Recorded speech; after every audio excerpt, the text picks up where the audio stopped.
13 भी सरद नान ने मेरे दिल में लगाया हुआ है कि ये हम लोग डिस्कस कर लें, आइडेंटिफिकेशन एंड रिस्क असेसमेंट। अगरचे रिस्क को आप लोगों ने जो न्यूमेरिकली रिस्क है वो आप लोगों ने उधर पढ़ा है सर वाले एरिया के अंदर, लेकिन रिस्क अभी पढ़ना है। हेजिंग अभी नहीं पढ़ा आपने टॉपिक? ओके, ये आपके उसमें लास्ट चैप्टर, ठीक हो गया। चलें हम उसको टच करते हुए आगे चलेंगे।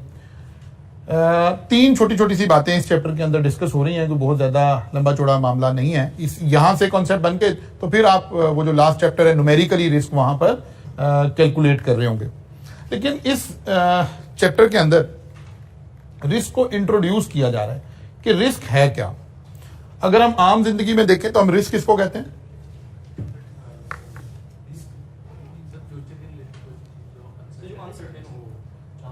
जो अनसर्टेन हो या जो एडवर्स रिजल्ट निकल सकता हो, जो हम एक्सपेक्ट कर रहे हैं उससे एडवर्स मूवमेंट को हम आम जिंदगी में रिस्क बोलते हैं। ठीक है ना, कि हम जो अज्यूम कर रहे हैं अगर उससे एडवर्स हो जाए तो हम उसे रिस्क बोलते हैं, लेकिन अगर उसकी फेवर में मूव कर जाए तो हम उसे रिवार्ड बोलते हैं। ठीक है ना, आमतौर पर मसलन अगर डॉलर जो है आजकल डॉलर की प्राइस कोई 225 रुपए एवरेज कर लेते हैं हम, ठीक है ना, अनफॉर्चुनेटली।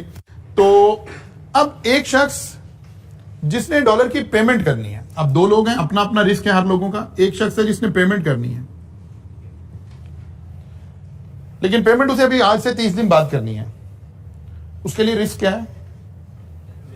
मजीद महंगा ना हो जाए। जब उसने 30 डेज के बाद डॉलर परचेज करने पहुंचना है, 30 डेज के बाद उसने जब डॉलर परचेज करना है तो उसको ये खदशा लगा हुआ है कि ये 225 से और ऊपर ना चला जाए, 230 का ना हो जाए, 235 का ना हो जाए। वो जहनी तौर पर इसको रिस्क कह रहा है। लेकिन अगर 115 का हो जाए तो इसका तो उसे बेनिफिट हो रहा है, वो इसे रिस्क नहीं कह रहा। अपने जहन में उसके नजदीक एडवर्स मूवमेंट रिस्क है। एक शख्स है जिसने पेमेंट रिसीव करनी है, उसे $1000 आने हैं कहीं से, उसने कैश कराना है, वो रिस्क क्या कह रहा है? वो कह रहा है कि डॉलर की कीमत कम ना हो जाए। ठीक है ना, वो अगर अबव चली जाए तो उसके लिए ये रिस्क नहीं है, ऊपर जाने को वो रिस्क नहीं कर रहा, लेकिन डाउनवर्ड को वो रिस्क कर रहा है। यानी एक आम इंसान का जो बिहेवियर है वो ये है कि वो रिस्क एडवर्स मूवमेंट को रिस्क अज्यूम करता है। ठीक है ना, और इस रिस्क को मिनिमाइज करने की टेक्निक्स फिर हम सीख रहे होते हैं, फिर हम देख रहे होते हैं कि वो क्या टेक्निक्स हैं, कैसे हम इस रिस्क को मिनिमाइज कर सकते हैं। कुछ चीजें आप यहां सिलेबस में पढ़ेंगे, फिर कुछ आगे BFD और फाइनल के सिलेबस में चीजें पढ़ेंगे कि हम इस रिस्क से बाहर कैसे आ सकते हैं। ठीक है ना, लेकिन इस चैप्टर का मकसद इससे बाहर निकलने की टेक्निक सिखाना नहीं है, बल्कि रिस्क को समझना मकसद है कि हम रिस्क कहते किसको। तो चैप्टर हमें कह रहा है कि यार रिस्क को हम दो हिस्सों में बांट लेते हैं, one is pure risk and other is speculative risk. और वो कह रहा है कि risk exist whenever a future outcome और future event cannot be predicted with certainty. एक तो है कि आपको विद सर्टेनिटी एक चीज पता है कि यही है, मतलब बहुत सारी दुनिया है, बहुत सारे ममालिक हैं जिन्होंने अपनी करेंसी का रेट जो है पैरिटी वो फिक्स रखी हुई है और वो चेंज नहीं हो रही है। ये भी आप फॉरेन करेंसी ट्रांजैक्शन जब आगे CA फाइनल में पढ़ेंगे तो वहां पढ़ेंगे कि हमारे पास 2-3 ऑप्शन हैं। एक ऑप्शन यही है हम डिमांड एंड सप्लाई के मुताबिक चलें। अगर हमारे मुल्क की हालात खराब हो रहे हैं, हमारा बैलेंस ऑफ ट्रेड डिस्टर्ब हो रहा है, पॉलिटिकल अनस्टेबिलिटी आ रही है, तो इसका मतलब है इकोनॉमी वीक हो रही है, और इकोनॉमी वीक हो रही है तो obviously it should be translated हो रहा है। सबसे बड़ा दुनिया की कोई भी इकोनॉमी इस सर्कमस्टांसिस पर एग्जिस्ट नहीं कर सकती फॉर 30 डेज 40 डेज 1 2 3 मंथ, कि जहां पॉलिटिकल अनसर्टेनिटी उस लेवल पर खड़ी हो जिस लेवल पर आज हम खड़े हुए हैं, कि यही नहीं पता कल क्या होना है, कौन हुक्मरान है कौन हुक्मरान नहीं है, कहां खड़े हैं कोई पता नहीं है। फिर आपकी जो मेन लाइन में लगे हुए लोग हैं, जो अपने आप को लीडर कह रहे हैं, जो कैंडिडेट हैं प्राइम मिनिस्टर के, या जो सिटिंग प्राइम मिनिस्टर खुद है, या जो 2-3 लोग एक्सपेक्टेड प्राइम मिनिस्टर हो सकते हैं, वो सब बड़े मतलब केयरलेस स्टेटमेंट्स दे रहे हैं। ये कह रहे हैं कि जी हम दुनिया के उन 4 मुल्कों में आ गए हैं जो किसी भी वक्त डिफॉल्ट कर सकते हैं। ये स्टेटमेंट्स देना ये आपकी फर्दर पॉलिटिकल अनरेस्ट क्रिएट कर रहा है, और ऑब्वियसली इससे फर्दर इकोनॉमी डिक्लाइन होती चली जाएगी। अब ये सारी बातें हमें बता रही हैं कि एक तो तरीका था हम इसको ओपन छोड़ दें, और एक तरीका अगर आपके पास रिजर्व्स हो या विल हो या आपको कहीं से डॉलर मिल जाए, आप कहें यार हम डॉलर को ऊपर नहीं जाने देंगे, पॉलिटिकल अनस्टेबिलिटी आ रही है हम इसको लोकल फिनोमिना तस्वुर करेंगे, लेकिन जो हमारा फाइनेंशियल मसल है, हम स्टेट बैंक से डॉलर लेकर मार्केट में फ्लोट करेंगे और डॉलर को ऊपर नहीं जाने देंगे। ये तजर्बा हम 8 साल कर चुके हुए हैं। मुशर्रफ दौर में ऐसे ही था, डॉलर बिल्कुल 8 साल तक डॉलर जो है 58 रुपीज पर फिक्स रहा, फ्रीज रहा। आप यूएई में देखिए, आप सऊदी अरब में देखिए, डॉलर पिछले 20-20 साल से एक जगह पे खड़ा हुआ है। तो और ये आप किताबों में पढ़ेंगे कि हमारे पास ये सारी ऑप्शंस अवेलेबल हैं। तो अगर तो फिक्स है, फ्यूचर आउटकम प्रिडिक्ट किया जा सकता है, फिर तो रिस्क है ही नहीं। मतलब एक शख्स ने 1000 रुपया रिसीव करना था किसी से, वैसे ₹5 रिसीव करने थे 1 महीने के बाद, तो वो कोई रिस्क नहीं है, क्योंकि उसका फॉरेन करेंसी से लिंक नहीं है। वो 1000 रुपया उसने रिसीव करना है, ठीक है, वो 1000 रुपया उसके पास आ रहा है। लेकिन अगर फ्यूचर आउटकम आप विद सर्टेनिटी प्रिडिक्ट नहीं कर सकते, मतलब आपने कोई रॉ मटेरियल खरीदना है, उसकी प्राइस का नहीं पता है, कोई बिजनेस करना है, उसमें कितना रिटर्न आएगा उसका नहीं पता है, कोई भी ऐसी चीज जो जिसका आप फ्यूचर प्रिडिक्ट नहीं कर सकते, उस ट्रांजैक्शन के अंदर हम क्या कह रहे हैं कि रिस्क इन्वॉल्व हो गया। अब किताब हमें ये बताना चाह रही है कि there are 2 type of risk, one is called pure risk and other is called speculative risk. Pure risk किसको कह रहे हैं? Pure risk also called downside risk is a risk where there is a possibility that an adverse event might occur. Event might turn out to be worse than expected, but they cannot be better than expected. वो कह रहा है कि यार हम pure risk उसको कह रहे हैं कि एक ऐसा सर्कमस्टांसिस जहां पे एडवर्स इवेंट होने की तो तवक्को है, लेकिन बेटर इवेंट नहीं होगा। ठीक है ना, बेटर इवेंट नहीं होगा, बल्कि या तो होगा तो एडवर्स होगा या बस हालात ऐसे ही रहेंगे, इससे बेहतरी नहीं आएगी। यानी असल में तो रिस्क, जब हम निचले वाले रिस्क को पढ़ेंगे तो रिस्क की 2 साइड है। एक रिस्क की डाउन साइड है जो हमें बुरा लग रहा है, और एक उसकी अप साइड है जिसको हम रिटर्न बोल देते हैं। एक्चुअली तो रिस्क इन दोनों के कॉम्बिनेशन का नाम है। यार डॉलर ऊपर भी जा सकता है, नीचे भी आ सकता है। तो ऊपर चला गया तो मुझे अब देखना पड़ेगा मैं कौन हूं, इधर खड़ा हूं या इधर खड़ा हूं। तो मुझे फायदा भी हो सकता है, मुझे नुकसान भी हो सकता है। मैंने एक लोन लिया बैंक से, और बैंक के साथ मैंने इंटरेस्ट रेट फिक्स नहीं किया। बैंक आपको 2 ऑप्शन देता है ना। एक बैंक कहता है कि यार रिस्क आपने लेना है कि मैंने लेना है। कहता जी आपने लेना है। कहता ओके, मैं आपको इंटरेस्ट रेट चार्ज करूंगा, लेट्स अज्यूम 15% फॉर 3 ईयर्स। अगले 3 साल आपका इंटरेस्ट रेट 15% ही रहेगा। अब इस ट्रांजेक्शन में कोई रिस्क इन्वॉल्व नहीं है, ये रिस्क फ्री ट्रांजेक्शन होगी। आपने और बैंक ने आपस में टर्म्स अपनी तय कर ली है। अब स्टेट बैंक इंटरेस्ट रेट बढ़ाए या कम करे, ना आपको कोई फायदा होने वाला ना नुकसान होने वाला। लेकिन एक है, आपने कहा कि नहीं यार काइबोर प्लस 2%। काइबोर वो रेट है जो स्टेट बैंक डिसाइड करता है। अब अगर इंटरेस्ट रेट ऊपर चला गया तो आपकी कॉस्ट ऑफ कैपिटल और बढ़ जाएगी, लेकिन अगर नीचे आ गया तो आपको फायदा भी हो जाएगा। इस ट्रांजैक्शन में आपने रिस्क कैरी किया, लेकिन रिस्क कौन सा है? दोनों साइड का रिस्क है। अप भी जा सकता है, डाउन भी आ सकता है। लेकिन प्योर रिस्क हम उसको कह रहे हैं जहां सिर्फ एडवर्स हो सकता है, बेटर कुछ नहीं हो सकता। ये ऐसे सर्कमस्टांसिस हैं जैसे यहां लिखा हुआ है, for example there might be a safety risk that employee could be injured by. वो कह रहा है कोई एक मशीन के ऊपर काम कर रहे हैं एम्प्लॉयज, ये रिस्क है कि खुदा ना खास्ता कोई जो एम्प्लॉय है ना वो हमारा मशीन की वजह से काम करने के दौरान इंजरी हो जाए। तो बस अब 2 ही ऑप्शन है, या इंजरी हो जाएगी या नहीं होगी। कोई और पॉजिटिव साइड नहीं है इसकी कि या एडवर्स इवेंट होगा या कुछ नहीं होगा। लेबर स्ट्राइक कर देगी, तो इसकी पॉजिटिव साइड कोई नहीं है। या लेबर स्ट्राइक कर देगी या नहीं करेगी, इसकी पॉजिटिव साइड कोई नहीं है। हम रिस्क ही कैरी कर रहे हैं, रिवॉर्ड कोई नहीं है। ठीक है ना, ये सारी वो ट्रांजैक्शन है जहां हम रिस्क कैरी कर रहे हैं, रिवॉर्ड कोई नहीं। इसको टर्म यूज की हमने प्योर रिस्क। एक ऐसा रिस्क जब हम एट रिस्क हैं, रिवॉर्ड कोई नहीं होने वाला। रिवॉर्ड क्या है? बस इवेंट नहीं होगा। हम सोच रहे हैं खुदा ना खास्ता हमारा ऑपरेशन बड़ा रिस्की है, हमने सेफ्टी मेजर्स लिए हुए हैं, लेकिन फिर भी ये खतरा है कि खुदा ना खास्ता कोई एम्प्लॉय इंजर हो गया तो हमें एम्प्लॉयज के रूल्स रेगुलेशंस की वजह से एक अमाउंट पे करनी पड़ जाएगी। तो हमने सारे मेजर्स लिए हुए हैं। रिस्क क्या है? कोई एम्प्लॉय इंजरी ना हो जाए। लेकिन क्या इसका कोई फायदा भी हो सकता है? जैसे डॉलर की तरह की, डॉलर नीचे भी आ सकता है तो ऊपर भी जा सकता है, नहीं ऊपर जाने वाली कोई बात नहीं। इस रिस्क को हम क्या कह रहे हैं? Pure risk.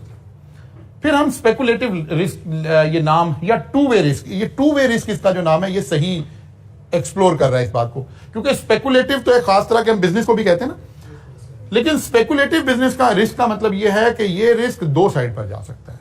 हो सकता है आपको फायदा भी हो जाए, ठीक है ना, हो सकता है आपको फायदा भी हो जाए, हो सकता है नुकसान हो जाए। वही काइबोर के साथ लिंक करके फाइनेंसिंग करवाई है हमने, तो एक फायदा क्या हो सकता है, अगर इंटरेस्ट रेट नीचे आ गया तो हम बेनिफिट में चले जाएंगे, और अगर इंटरेस्ट रेट ऊपर चला गया तो नुकसान में चले जाएंगे। अब हम कह रहे हैं अच्छा यार एक रिस्क लिया था, ठीक है भाई, ऐसे ही होता है। डॉलर की एक पेमेंट आ रही है, एक तो है हम इस ट्रांजैक्शन से रिस्क एलिमिनेट कर दें, उसके मेजर्स आप पढ़ेंगे आगे अगले चैप्टर्स में चल के। यार मुझे पैसे आने हैं लेकिन मैं इतना बड़ा रिस्क नहीं ले सकता कि उस वक्त डॉलर की कीमत क्या होगी, अगर पता चला डॉलर 180 पर वापस आ गया तो मुझे तो नुकसान हो जाएगा। तो मैं क्या मेजर लूं कि मेरा डॉलर जो है वो यहीं फ्रीज हो जाए, या मैंने पेमेंट करनी है और मुझे डर लगा हो यार डॉलर, एक तो डॉलर ऊपर जा ही जा रहा है और एक मैंने पेमेंट करनी है, तो पता नहीं 300 रुपए का ना खुदा ना खास्ता डॉलर हो जाए। अब इस रिस्क को या मैं कैरी कर लूं या मैं एलिमिनेट कर लूं। एलिमिनेट करने के अमल को कहते हैं हेजिंग करना, ठीक है ना। जब हम अपनी ट्रांजैक्शन में से रिस्क को एलिमिनेट करना चाह रहे हो, मसलन हम चाह रहे हो कि यार डॉलर का आज ये रेट है, जब मैंने कॉन्ट्रैक्ट को एक्सेप्ट किया है या रिजेक्ट किया है तो इस रेट को सामने रख के किया है ना कि यार ये कॉन्ट्रैक्ट कर लेना चाहिए या ये नहीं करना चाहिए। अब डॉलर की मूवमेंट की वजह से एक एडिशनल रिस्क कैरी हो रहा है। मसलन मैंने पेमेंट करनी है, पेमेंट के डेज हैं 90 डेज के बाद पेमेंट करनी है। अब मैं देख रहा हूं यार डॉलर अभी 200 रुपए था, 205 रुपए था, ये 5-7 दिनों के अंदर अंदर 225 रुपए हो गया है, तो 90 डेज में तो पता नहीं कहां चला जाएगा। अब अगर मेरी ये सोच है, एक सोच है कि यार रिस्क है ना, कोई बात नहीं, सबके साथ ही है, मेरा अकेले का डॉलर थोड़ा ऊपर चला जाएगा, सबके साथ ही है, इसका मतलब है आप रिस्क कैरी करने के लिए तैयार हो गए ज़हनी तौर पे। एक आप कहते हैं यार नहीं नहीं भाई हमको खुदकुशी थोड़े करनी है, हमने ये रिस्क कैरी नहीं करना। अब आपने कोई टेक्निक सोचनी शुरू की, वो जो टेक्निक सोचनी शुरू करेंगे उसका नाम क्या है, हेजिंग। मतलब एक आसान तरीका है, आप पेमेंट अभी कर दें भाई, 90 डेज का क्रेडिट ना लें। अगर आपको डॉलर से ज्यादा डर लग रहा है तो आप अभी पेमेंट कर दें, खत्म होगी बात, रिस्क क्या हो गया, एलिमिनेट हो गया। दूसरा तरीका है कि आप फॉरेन करेंसी के अंदर इसका फ्यूचर परचेज कर ले। करेंसी में फ्यूचर अवेलेबल होता है, आप आज ही 3 महीने बाद डॉलर का एक रेट आपके पास आ रहा होगा, ये 225 है तो वो शायद 226-27 रुपए आ रहा होगा। ये एक फ्यूचर मार्केट है, आगे आप पढ़ेंगे डिटेल में, मैं तो जस्ट इंट्रो दे रहा हूं इसका।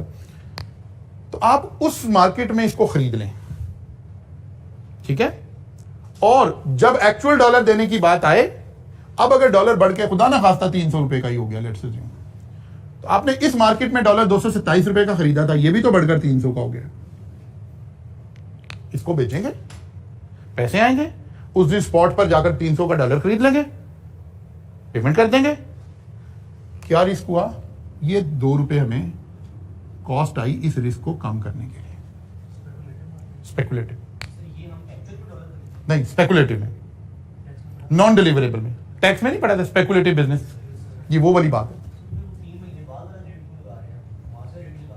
नहीं, फ्यूचर, इसको हम कहते हैं फ्यूचर परचेज करना, ठीक है ना। फॉरवर्ड मार्केट में आपने मैच की ना बात, ये बड़ी डिटेल में आप चैप्टर पढ़ेंगे कभी जाकर। आपने पेमेंट कब करनी है, 90 डेज बाद। फ्यूचर मार्केट में ऐसे ही डॉलर अवेलेबल है, 30 डेज बाद वाला डॉलर, 45 डेज वाला डॉलर, 60 डेज वाला डॉलर, 90 डेज वाला डॉलर, 180 डेज, ऐसे फ्यूचर में अवेलेबल। आज वाला भी अवेलेबल है। आज वाला तो खरीदेंगे तो कौन सा खरीदेंगे, कौन सा खरीदेंगे, यानी डॉलर घर ले आएंगे, नहीं, अकाउंट में फ्यूचर मार्केट चलती है ना। एक है स्पॉट, इसको बोलते हैं स्पॉट मार्केट, एक है स्पॉट में खरीदें। स्पॉट में खरीदेंगे तो पैसे अभी देने पड़ेंगे, अगर पैसे ही हैं फिर तो वो जो मैंने पहले वाली बात की कि उसको आज ही डॉलर देते हैं भाई, खत्म होगी बात, फिर तो फ्यूचर मार्केट की हेल्प लेने की जरूरत है ही नहीं है। पैसे अभी नहीं है मेरे पास, क्योंकि मैंने क्रेडिट पे माल क्यों लिया होगा, पैसे नहीं होंगे। ये सारी मार्केट क्रेडिट पर ही चल रही है। ये हेजिंग की टेक्निक्स हैं, ये पढ़ी लिखी दुनिया का जुआ खेलने की मार्केट्स हैं, ठीक है ना। यहां पर आपने खरीद लिया, इस तरह से आपने हेजिंग कर ली। रिस्क को जब भी हम एलिमिनेट करना चाहते हैं उसको क्या कहते हैं, हेजिंग। मतलब आपने गाड़ी खरीदी, अब रिस्क है कि गाड़ी चोरी भी हो सकती है, एक्सीडेंट भी हो सकता है, खुदा ना खास्ता कोई हादसा भी हो सकता है, आपने इंश्योरेंस करवा ली।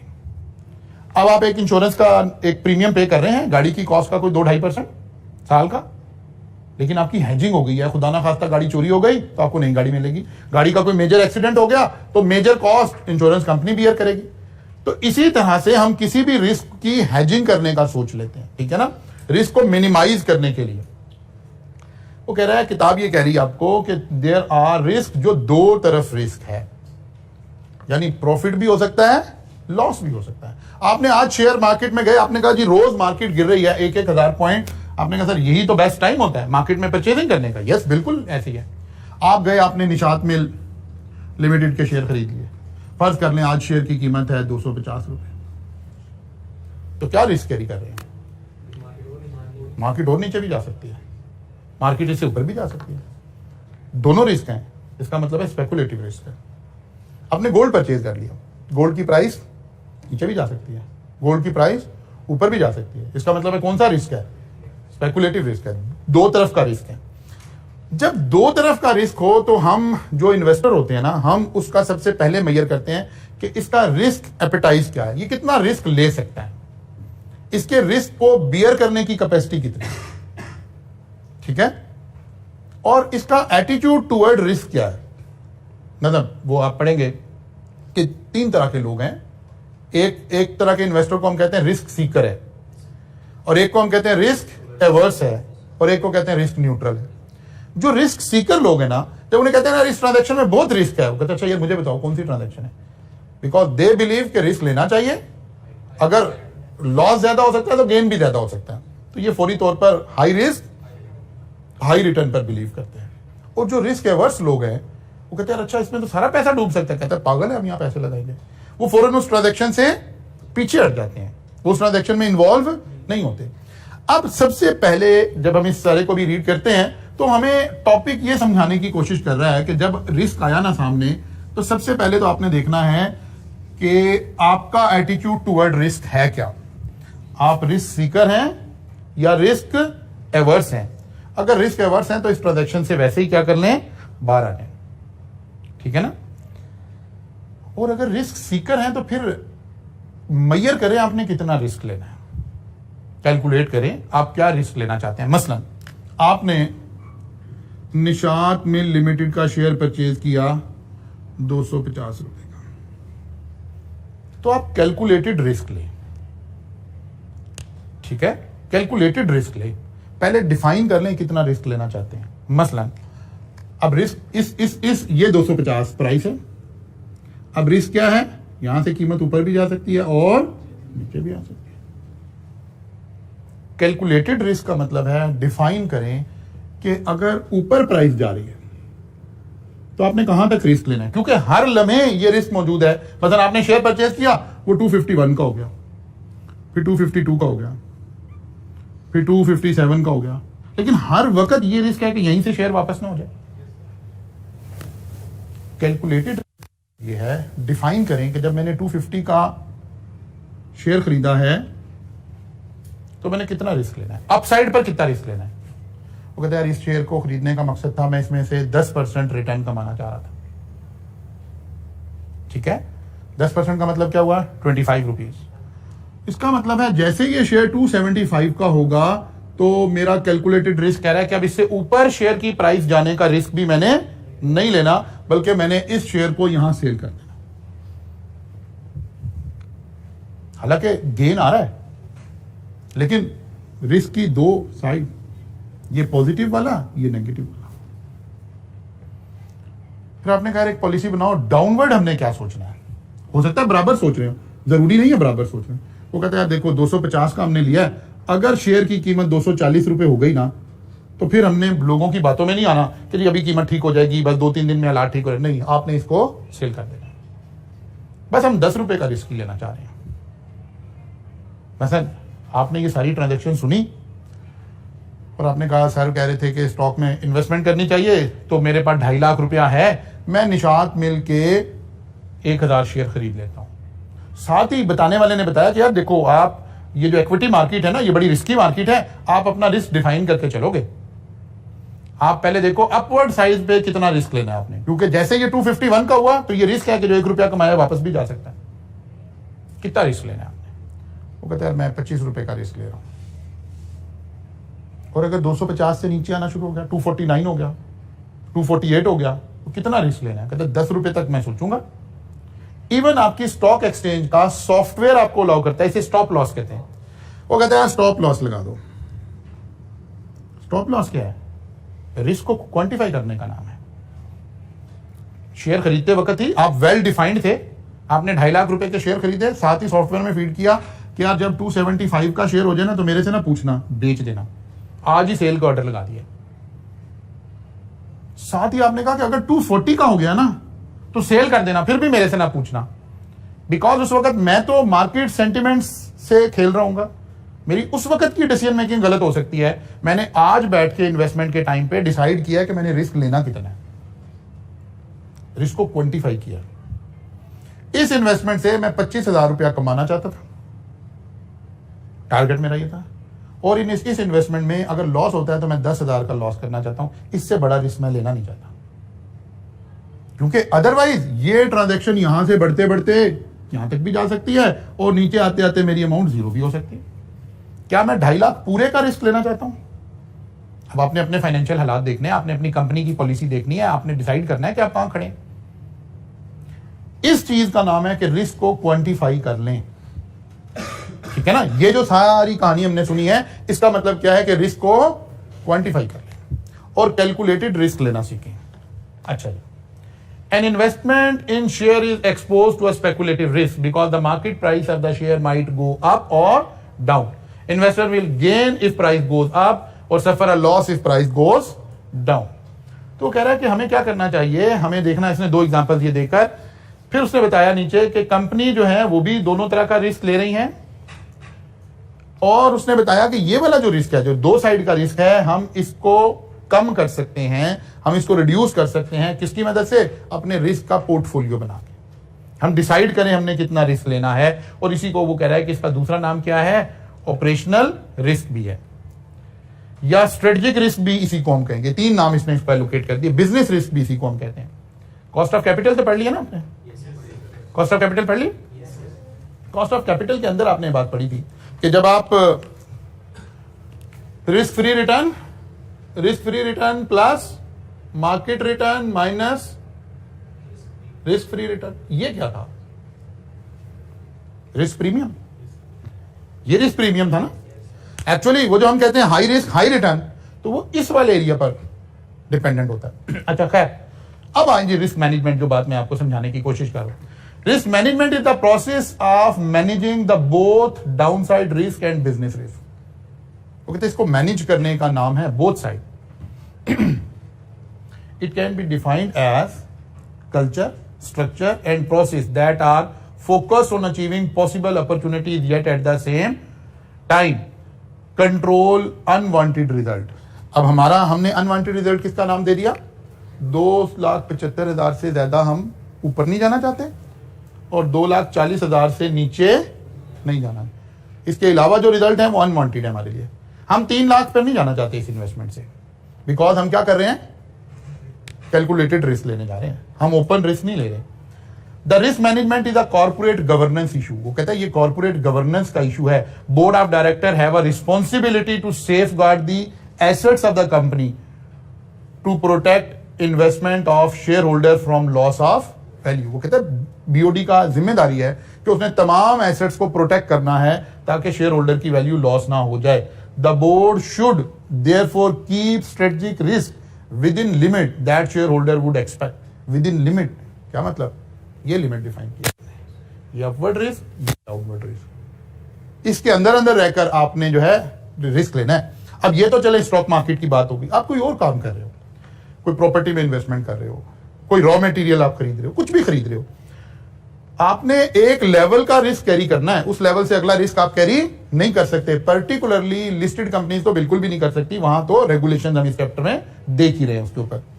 वो कह रहा है एसईसीपी की जो कॉर्पोरेट गवर्नेंस के जो कोड हैं वो क्या कह रहे हैं? SECP code of corporate governance in Pakistan state that director should report on governance, risk management and compliance issue and that risk considered shall include reputational risk and shall address risk analysis। वो कह रहा है 3 काम board ने करने हैं।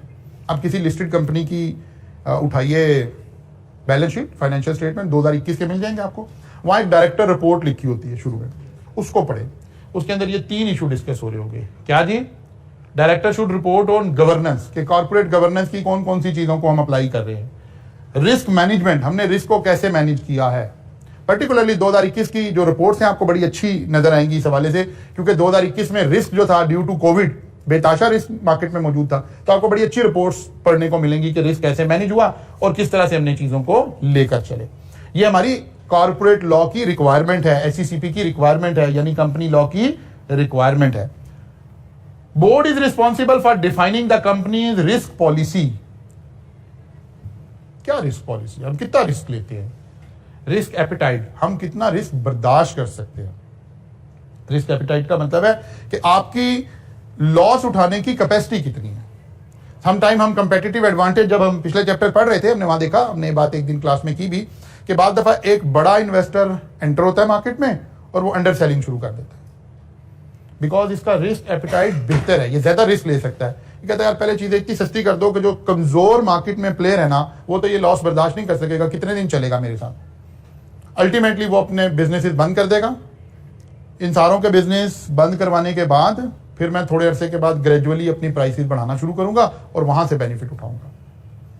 ये ऐसा कर सकता है बिकॉज ये ज्यादा रिस्क बियर करने की पोजीशन में है, लेकिन कोई दूसरा शख्स ऐसा नहीं कर सकता। तो ये इसको हम कह रहे हैं कि कंपनी ने, बोर्ड ऑफ डायरेक्टर की जिम्मेदारी है कि वो पहले रिस्क की पॉलिसी डिफाइन करें, फिर रिस्क का मैग्नीट्यूड डिफाइन करें, and risk limit as well as ensuring that there are integrated into the day to day operation of the company and business. वो कह रहा है कि ये सारी बातें जो है वो आपकी रोजाना के बिजनेस के अंदर इंटीग्रेट हो चुकी हुई हो, यानी कंपनी में सब लोगों को पता हो कि हम कितना रिस्क लेते हैं।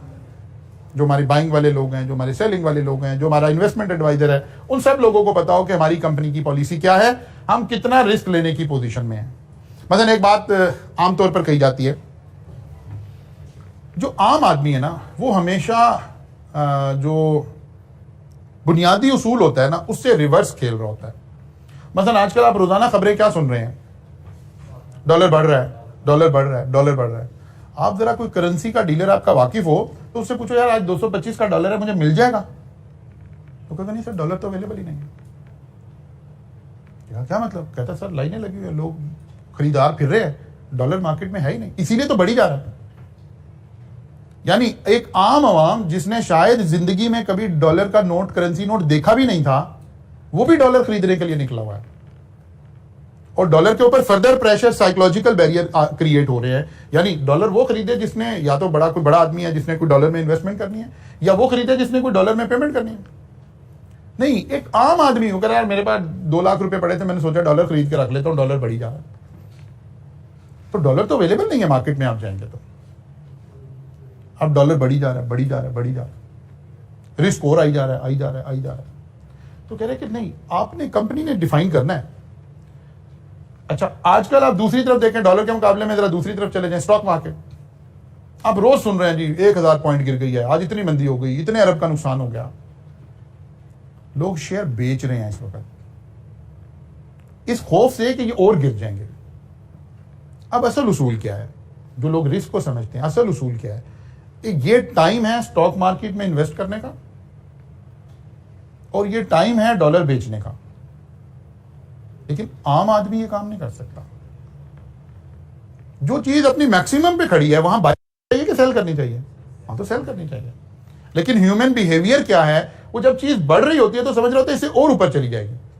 वो सोच रहे हैं कि डॉलर अब 250 का हो जाएगा, फिर जब 250 का हो जाएगा फिर वो सोचेंगे 300 का हो जाएगा। चले, डॉलर तो क्योंकि हमारी इकोनॉमी के साथ है तो अनफॉर्चुनेटली बढ़ता ही चला जाता है, नीचे आने का जरा कम ही रिवाज है हमारे मुल्क में। लेकिन शेयर प्राइसेस ऊपर भी जाती है, नीचे भी आ जाती है, फिर ऊपर चली जाती है, फिर नीचे आ जाती है। This is the best time कि आप इन्वेस्टमेंट करें इक्विटीज के अंदर, लेकिन ऐसा हो नहीं रहा। तो जो समझदार लोग होते हैं ना, वो इस टाइम पर इन्वेस्टमेंट कर रहे होते हैं। जब प्रॉपर्टी की प्राइसेस गिरी हुई हैं उस वक्त प्लॉट बेचना चाहिए कि खरीदना चाहिए? खरीदना चाहिए, लेकिन उस वक्त कोई खरीदार नहीं होगा। आप मार्केट में जाएं, अभी और 15-20 मिनट के बाद मार्केट खुल जाएगी तो आप देखेंगे खरीदार नहीं है, कीमतें गिरी इसीलिए रही हैं। मुझे शेयर बेचना है और कोई खरीदार नहीं है, तो मैं कहता हूँ अच्छा 250 का ही बेच दो। कहता है सर 250 का भी कोई नहीं है। कहते 245 पे बेच दो भाई, ऐसे कीमत नीचे आई जा रही है, आई जा रही है। तो कहते हैं कि कंपनी डिफाइन करे कि हमने कैसे रिस्क लेना है।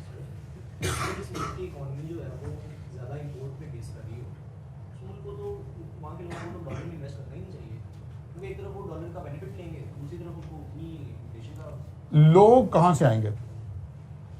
कौम तो बनाई नहीं है ना, कौमी सोच तो कहीं एग्जिस्ट नहीं करती। मैं आपको बता रहा हूँ कि क्या मैं उसमें रिकॉर्डिंग में क्या आपको बताऊँ, आप डॉलर खरीदने तो जाएं, आपको पता चले कि डॉलर अवेलेबल है, जो रेट आप कह रहे हैं उस पर अवेलेबल है, कोई रीजनेबल क्वांटिटी आपको 10,000 डॉलर खरीदने हो तो क्या अवेलेबल है? नहीं अवेलेबल, क्योंकि हमने कौम का ज़हन ही नहीं बनाया हुआ, ना हम बनाना चाहते हैं, ना हमने बनाना है, ना कभी बनाया है, ना कभी बनाना है। हम तो अपनी अपनी सियासत खेल रहे हैं ना, कोई मुल्की मफाद और मुल्की को उसको तो कहीं ताल्लुक ही उसका कोई नहीं है। इसलिए ये सोचना कि कौम ऐसे सोचे, कौम ऐसे कैसे सोचेगी? यहाँ तो जो लोग कौम के लीडर है वो नहीं ऐसे सोच रहे कि यार मेरी स्टेटमेंट से मुल्क का क्या नुकसान हो जाएगा, वैसे मुल्क जाए, अगर मुझे इक़्तिदार नहीं मिलना तो फिर मुल्क रहे या ना रहे, इससे क्या फर्क पड़ता है? तो फिर तो ऐसे ही होगा, सारे लोग ऐसे कर रहे हैं, हर तरफ से ऐसे कर रहे हैं। इसलिए वरना जब बाकी कुछ ममालिक के साथ ऐसा होने लगा तो उन्होंने कहा ऐसी की तैसी, आज के बाद डॉलर तो हमने लेना ही नहीं है ना। इस वक्त टेक्निकली डॉलर नीचे आ जाना चाहिए था ना, आपने इंपोर्ट को बैन किया हुआ है, पेमेंट हमने कोई नहीं करनी, इसका मतलब है। तो फिर डॉलर के ऊपर प्रेशर किस चीज का आ रहा है? आप, मैं, लोग, हम डॉलर में इन्वेस्टमेंट किए जा रहे हैं। तो फिलहाल गवर्नमेंट को चाहिए कि ओपन मार्केट में डॉलर के ऊपर पाबंदी लगा दे, no one can purchase the dollar. इस प्रेशर को तो रिलीज करें ना। जब आप एक्सेप्शनल सर्कमस्टांसिस से गुजर रहे हैं तो एक्सेप्शनल मेजर्स ही लेने पड़ेंगे। पहले तो आप कहें कि यार ओपन मार्केट में डॉलर फिलहाल ट्रेडेबल नहीं है, मतलब बाय द वे आज की क्लास की डिस्कशन सुन के आप में से कोई डॉलर खरीदने क्यों जा रहा है? फेसबुक से डॉलर बढ़ते बढ़ते देखकर एक आम आदमी घर से डॉलर खरीदने क्यों निकल गया? क्या ये हम मुल्क के साथ वफादारी कर रहे हैं? कर रहे हैं ना। तो फिर इस तरह के मेजर तो कहीं लेने पड़ेंगे। खैर है नहीं होती, वापस इसके ऊपर आ जाए। वो कह रहे हैं कि जी कंपनी को डिफाइन करना पड़ेगा उसने कितना रिस्क लेना है। वो कहते हैं फिर element of risk management system. अब कंपनी ने एक रिस्क मैनेजमेंट सिस्टम इंट्रोड्यूस करना है, बिल्कुल उसी तरह से जैसे, बल्कि यहां लिखा भी उसने ऐसे ही, बिल्कुल उसी तरह से जैसे हम इंटरनल कंट्रोल सिस्टम डिजाइन करते हैं। इंटरनल कंट्रोल, जो बच्चे ऑडिट पढ़ रहे हैं उन्हें तो फौरन से समझ आ जाएगी, जो भी ऑडिट नहीं पढ़ रहे, मैंने कल भी थोड़ा सा इंट्रोडक्शन दिया था कि वो सेट ऑफ पॉलिसीज जिसके जरिए से हम इंश्योर कर सके कि हमारी जो पॉलिसीज है वो इंप्लीमेंट हो रही हैं और काम जो है उसी तरह ही हो रहा है जैसे हम चाह रहे हैं। इसी तरह the element of risk management system should be similar to the element of internal control system. सबसे पहले क्या जी, there should be a culture of risk awareness within the company. वो कहते हैं हर बंदे को पता तो कि यहां रिस्क है क्या, एक कल्चर हो कि हर ट्रांजैक्शन में उस शख्स को यह पता हो कि यहां रिस्क क्या है, मैं क्या करूंगा तो क्या रिस्क एक्सपोजर हो रहा है। Manager and employees should understand the risk appetite of the company and that excessive risk are not justified in search for higher profit. वो कहता है जी मैंने सोचा जी चीजें शॉर्ट ही हो रही हैं तो माल खरीद ही लाता हूं तो फिर हमें ज्यादा प्रॉफिट हो जाएगा। कहता नहीं, ज्यादा प्रॉफिट के लालच में आपने ज्यादा रिस्क नहीं ले बैठना। रिस्क हमने उतना ही लेना जो हमारी डिफाइंड पॉलिसी ऑफ रिस्क है। मसलन फर्ज करें एक कंपनी को पेमेंट्स करनी पड़ती हैं और कंपनी ने डिफाइन किया कि यार $10,000 हमारे पास ना कैश डॉलर इन हैंड होंगे। एक मैनेजर कह रहा है कि यार मैंने सोचा कि क्योंकि डॉलर महंगा हो रहा है तो मैं 10,000 की बजाय $50,000 खरीद लाया हूं। नो, हाई रिस्क की उम्मीद में आपने, हाई प्रॉफिट की उम्मीद में आपने हाई रिस्क नहीं लेना।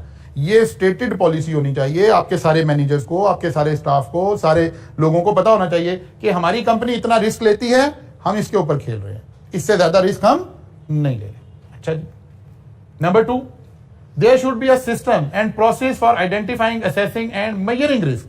वो वाली बात कि कोई ऐसा सिस्टम होना चाहिए जिसमें आप क्वांटिफाई करके अपने एम्प्लॉइज को, मैनेजर को, डिसीजन मेकर लोगों को बताएं कि यार हमने इतना रिस्क लेना है। मतलब आपको इन्वेंट्री कैरी करते हैं, ज्यादा इन्वेंट्री क्यों रखते हैं? ताकि स्टॉक आउट का रिस्क कम हो जाए। लेकिन कितनी रखनी है डिफाइन किया होता है ना, कि मैक्सिमम स्टॉक ही होगा। ये क्या है? ये हमारा रिस्क एपेटाइट है। यार इससे ज्यादा इन्वेस्टमेंट भी इसमें पाइल अप नहीं कर लेंगे। तो कैलकुलेटेड रिस्क लेना है जब, लेकिन कैलकुलेटेड लेना है तो कहीं रिस्क मेजर करने की कोई पॉलिसीज बनानी पड़ेगी ना, जहां से रिस्क मेजर होके, क्वांटिफाई होके सामने आए। मैंने उसकी एग्जांपल के लिए, क्वांटिफाई के लिए वो एग्जांपल डिजाइन की थी ताकि आपको पता रहे कि ऐसे हम क्वांटिफाई कर लें कि यार इतना रिस्क लेना है, अपसाइड ये रिस्क लेना है, डाउन साइड ये रिस्क लेना है। तीसरी आगे, there should be an efficient system of communicating information about risk and risk management to manager and the board of director.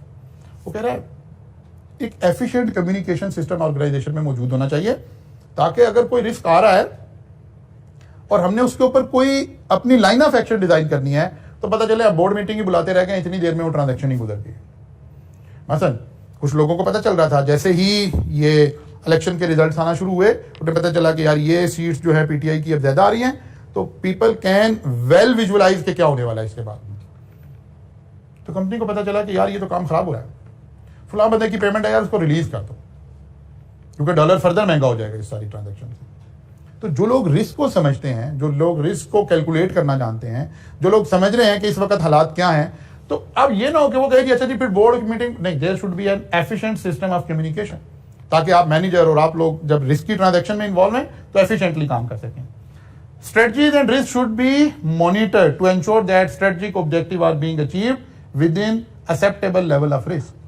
वो कहता है दूसरी अहम बात यह है कि हमारे पास एक मॉनिटरिंग का निजाम भी होना चाहिए कि हमने जो कहा था वैसे ही हुआ है। ये वही इंटरनल कंट्रोल वाली बात है कि इंटरनल कंट्रोल बड़ा अच्छा डिजाइन कर लिया है, लेकिन बाद में चेक ही नहीं किया कि कंट्रोल लगा भी रहा है, जिस बंदे को कहा है कि आपने ये काम ऐसे ऐसे ऐसे करना है, क्या वो ऐसे कर भी रहा है कि नहीं कर रहा। मसलन आपने currency, fake currency note detect करने के लिए एक मशीन लाके अकाउंटेंट को दे दी और उसने कहा यार जब भी ये डिनोमिनेशन के नोट आएंगे तो आप पहले उसको वेरीफाई कर लेंगे। अब आप आराम से बैठ गए कि यार मैंने एक इंटरनल कंट्रोल निजाम बना दिया है, अब फेक करेंसी कोई नहीं आएगी मेरी ऑर्गेनाइजेशन में। वो देखना है कि वो अकाउंटेंट उस मशीन को यूज भी करता है कि नहीं करता। इंटरनल कंट्रोल सिस्टम क्या था, आपने मशीन लाकर लगा दी, वो ऑपरेट हो रहा है कि नहीं हो रहा, मॉनिटर तो करना पड़ेगा ना कि अगर 5,000 का नोट आया, इसने उस मशीन में से उसको गुजारा भी है कि नहीं गुजारा है। अगर गुजारा ही नहीं है तो फिर मशीन लाने से तो कोई फायदा नहीं हुआ। ऐसे ही आपने रिस्क को आइडेंटिफाई कर लिया, क्वांटिफाई कर लिया, पॉलिसी बना ली, इसको मॉनिटर भी तो करना पड़ेगा कि उन गाइडलाइन के दरमियान में सारा काम हो रहा है या उनके बगैर ही सारा काम हुए जा रहा है। तो ये 4 पॉइंट हमारे पास आगे, जहां हम रिस्क को क्या कर रहे होंगे, उसकी एक पॉलिसी बना रहे होंगे ताकि हम कैलकुलेटेड रिस्क ले सक रहे हों। The responsibility for risk management and management structure to go with it vary between organizations. Some companies employ risk management specialists and financial services. There is a regulatory requirement in many countries for bank and office. वो कह रहा है कि ये जो काम हम आपको बता रहे हैं ना, ये डिपेंड कर देगा कि आप कौन सी ऑर्गेनाइजेशन है। अगर आप एक बड़ी ऑर्गेनाइजेशन है तो सम टाइम आप रिस्क को असेस करने के लिए एम्प्लॉइज हायर करेंगे, CFAs हायर करेंगे या एक्चुरियल साइंसेज वाले लोग हायर करेंगे। उन लोगों का काम है ज्यादा रिस्क को पढ़ना और रिस्क को लेकर चलना। और साथ ही वो कह रहे हैं कि जो इस तरह के इदारे हैं जैसे बैंक्स हैं, फाइनेंशियल इंस्टीट्यूशंस हैं, इनके लिए सम टाइम लीगल रिक्वायरमेंट होगी कि यार आपका इन्वेस्टमेंट एडवाइजर फलां क्वालिफिकेशन वाला बंदा होगा और वो ये काम करेगा और ऐसे आप इन्वेस्टमेंट करेंगे, ऐसे अप्रूवल लेंगे, ऐसे रिस्क लेंगे, ऐसे नहीं लेंगे। तो सारी बातें उसके अंदर कोई लीगल रिक्वायरमेंट्स आ रही होंगी। जैसे दोनों साइड से, जैसे आप इंश्योरेंस कंपनी वगैरह के अंदर देखें, लाइफ इंश्योरेंस और ये कंपनी, ये जब आपको इंश्योरेंस प्लान सेल कर रही होती हैं तो उसके अंदर सारी फ्यूचर की फोरकास्ट होती है। तो SECP ने इन्हें रिस्ट्रिक्शन दी हुई है कि आप इस फोरकास्ट में इससे ज्यादा का रिटर्न शो नहीं करवा सकते। आपका इंश्योरेंस प्लान बना है तो फर्ज किया 12% पे बनेगा, आप 18%, 25% पे इंश्योरेंस प्लान बनाकर सेल नहीं करेंगे। क्यों? रेगुलेटरी रिक्वायरमेंट आती है। इसी तरह से वो कह रहा है कि बैंक, फाइनेंशियल मतलब बैंक ने एक इदारे को लोन देना है, जिसको मर्जी दे दे, नो, स्टेट बैंक की प्रूडेंशियल रेगुलेशंस होंगी, किस इदारे को लोन दिया जा सकता है, कितना दिया जा सकता है, कितना नहीं दिया जा सकता। आप बाद दफा कोई गाड़ी लीज करवाने लगते हैं, बैंक आपसे डॉक्यूमेंट लेता है, सारा कुछ करता है, आपका जानने वाला बंदा होता है एंड में कहता है सॉरी सर आपको गाड़ी लीज नहीं करवा सकते, आप इतनी इंस्टॉलमेंट कह रहे हैं, इतनी नहीं, इतनी इंस्टॉलमेंट हम आपसे लेंगे, इतने % इंटरेस्ट नहीं, इतने % लेंगे, एडवांस इतने नहीं, इतने लेंगे। ये क्या हो रहा है? बैंक का सिस्टम अपना रिस्क एवेल्युएट कर रहा है उस ट्रांजैक्शन में और वो एक कैलकुलेटेड रिस्क लेना चाहता है। वो उससे ज्यादा उसका फाइनेंशियल सिस्टम उसको अलाउ नहीं कर रहा, आपका जानने वाला होने के बावजूद उसका सिस्टम उसको अलाउ नहीं कर रहा। यही बात पढ़ाई जा रही है कि कोई एक सिस्टम होगा, उस सिस्टम के अंदर बैठकर सारा निजाम चल रहा होगा। ऐसे नहीं होगा कि बस जो लोग वहां काम कर रहे हैं उनकी विल के ऊपर होगा, नहीं, एक सिस्टम होगा, उस सिस्टम के वेरिएबल्स डिफाइन होंगे। मसलन आपकी मंथली सैलरी कितनी हो तो कितने का रेंटल कमिट करना है। मसलन फर्ज कर ले, मैं समझाने के लिए कह रहा हूं कि बैंक ने इंटरनल कंट्रोल सिस्टम बनाया कि जिस शख्स की सैलरी का 1/3 वो रेंटल क्लेम कर सकता है। मसलन एक शख्स कहता है मेरी मंथली सैलरी 3 लाख रुपया है, तो बैंक इससे 1 लाख रुपया रेंटल तक की गाड़ी देगा। अगर ये कह रहा है नहीं मैं 1.5 लाख दूंगा, तो बैंक कहता नहीं भाई ये रिस्क हमें अलाउ नहीं है, हमारा रिस्क सिस्टम कह रहा है कि हम आपसे 1 लाख रुपए तक का रेंटल ले सकते हैं। आप कह रहे हो मैं 1.5 लाख दूंगा, हमारे सिस्टम के मुताबिक 1.5 आप दे नहीं पाओगे, इसका मतलब है आगे जाके ये ट्रांजैक्शन डिस्प्यूट में जाएगी, तो हमारा बैंक का सिस्टम अलाउ नहीं कर रहा कि हम आपको लीज करें। हाँ, आप एडवांस इतना दे दो कि आपकी इंस्टॉलमेंट 1 लाख रुपया बन रही हो, रिस्क एपेटाइट। तो कह रहा है कि बाद दफा तो लीगल रिक्वायरमेंट होगी ये चीजें, और उसके अंदर अंदर लिमिट के अंदर रहकर हम ये सारा रिस्क ले रहे होंगे। कल मुलाकात होगी इंशाल्लाह, यहाँ से आगे चलेंगे। परसों या नहीं, अब मुलाकात होगी नेक्स्ट वीक, क्योंकि अदनान साहब ने अपना एरिया को क्लोज करना है, फिर उससे अगले वीक में मैं अपने एरिया को क्लोज कर दूंगा इंशाल्लाह।